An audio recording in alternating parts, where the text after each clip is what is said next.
What's up, guys, and welcome back to another episode of Footballer's Advice.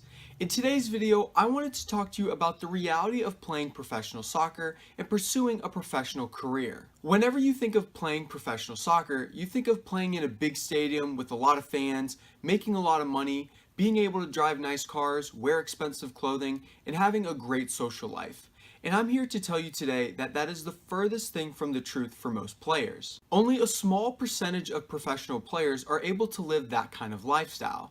Now, this isn't to say that you can't reach that level of success one day or that you can't make a living from playing, but you need to understand the realities for most players. And more importantly, in order for you to even get to that level, you will have to go through some very tough moments in your career. But before you even become a professional soccer player, there's already things that you will need to sacrifice in order to even have an opportunity. These sacrifices are the time and effort you put in to training in order to become a better player. It's countless hours of practicing and training on your own and then with your team, and also having to say no with spending time with your friends and family.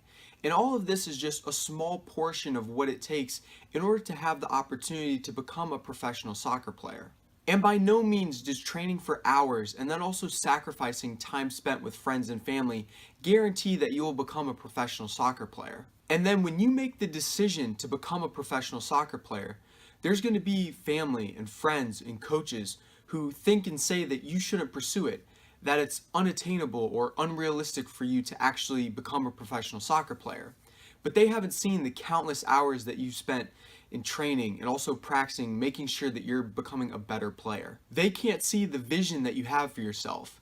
And as soon as things look like it's not going to go your way, or that your dream is slowly slipping out of reach and that you're not going to be able to make it, they're going to be the first people to tell you that, hey, I was right. You weren't going to be a professional soccer player and that you shouldn't pursue it. So before you even become a professional soccer player, these are things that you will have to face and challenges that you're going to have to overcome. And getting an opportunity to be seen and then also become a professional soccer player is already difficult in and of itself. If you're not a high profile player, you won't be given as many opportunities to showcase your skills, and coaches will already think that you're not good enough to play. For instance, here in the US, if you're not signed out of college to an MLS or USL or back in the day NASL team, you would have to pay a fee to try out, whether it be at combines, open tryouts, or European showcases. And these open tryouts or combines could be hundreds, if not thousands of dollars, depending on what thing you actually choose to go to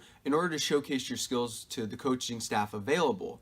And not only will you have to pay a fee in order to actually go to the tryout, but you will also have to pay for gas or any flights that you need to take to get you to the tryout location, along with any food that you may need, and then also the expense of your hotel. And at these tryouts and showcases, you're going to run into the same things of being told no and that you aren't good enough, even though you know you are. And just like my other video of the business side of soccer and how to perform well at tryouts, just because you're good enough to play at the professional level doesn't mean that you will be signed. Sometimes you just have to be at the right place at the right time. Does the coach like your style of play, and does he think you're good enough? Do they need a player in your position? Does another player have a relationship with the coach, making him want to sign them over you? All of these things factor into a scout and coach's decisions, even if they say that they don't. And honestly, it's the reality of the business. Sometimes when you attend these open tryouts or combines and showcases, they're going to feel like scams. And a lot of them are scams, just looking to make money off of your dream of wanting to become a professional soccer player. When you attend these tryouts, it seems like the players with European passports or players who already have a connection with the coach or anyone at the combine company are the ones who are given opportunities, even though they aren't good enough. It's sad and frustrating, but again, it's the reality of the game and the business. So mentally, you have to be strong in order to go through all of these things and feel like you wasted money on a chance when you really weren't even given an actual opportunity. And then if you are given the opportunity to sign with a professional soccer team, you may be forced to leave your friends and family and go to a different country where you don't speak the language or know anything about the culture. Now, if you're a player who wasn't signed to a first-tier team when you were younger or out of college, more than likely you'll have to actually play in the lower leagues. Playing in the lower leagues is tough too. It's a dogfight, and many times teams can only pay you a couple $100s a month. Sometimes teams will be in a financial crisis and they can't or won't pay you. Some players go months without receiving any salary from the team. And you may have to also pay for things out of your own salary or money that you've saved up prior, like paying for your food and housing because the club isn't paying you enough to support you in order to pay for those things. So you're going to have to pay for these things out of pocket. And even if you're playing for a tier 2 team, whether it be here in the US or abroad, some players still have to get a second job in order to support themselves. It's also very hard to play quality soccer in the lower leagues. It's not tiki-taka possession-based soccer like you're used to seeing when you watch Champions League games. A lot of times, the field conditions may be poor, and what teams will use is the long ball tactics, where they just hit the ball long and allow their forward to chase the ball down, hoping that they can score. So you can see how it's very frustrating and hard to show your qualities when all you're doing is playing the long ball and you're not possessing and playing on the ground. And to top it all off, if a coach doesn't like you or just doesn't think you're good enough, you could not be playing. So now you're overseas in another country, you're alone, and you're not getting paid and you're not playing. So now it's just a really bad situation that you're in. The thing is, guys, this is a reality for a lot of players and something you should prepare for. Now, I do know a lot of players who have been able to come out of these difficult situations and are now playing in first-tier teams, whether it be here in the US or also abroad in Europe. But it's definitely a grind to make it happen. Some guys I know have come from playing in the middle of nowhere with no fans in the stands to actually making a first-tier team and playing as themselves on FIFA.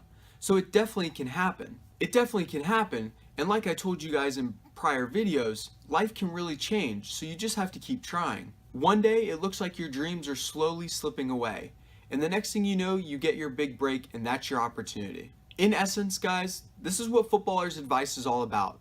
Educating you on and off the field, that way you have a better understanding of what it takes to become a professional soccer player. And this way, you have complete control over your career. I created this channel for other players like myself, who are going through the same things I was going through. Players who don't have the connections or the resources in order to break into the professional game. I talk about what I had to do in order to have a shot at playing overseas in Europe. And if you guys can learn from my story and then also my experiences and avoid some of the things that I had to go through, it'll allow you to get there faster. So that's it actually for today's video, guys, on the realities of playing and pursuing a professional soccer career. I really hope this video opened up your eyes and what chasing your soccer dream looks like for most players. Don't forget to also subscribe to the channel, that way you can check out more videos like this one on what it takes to become a professional soccer player, and I will see you guys in the next video. Thank you.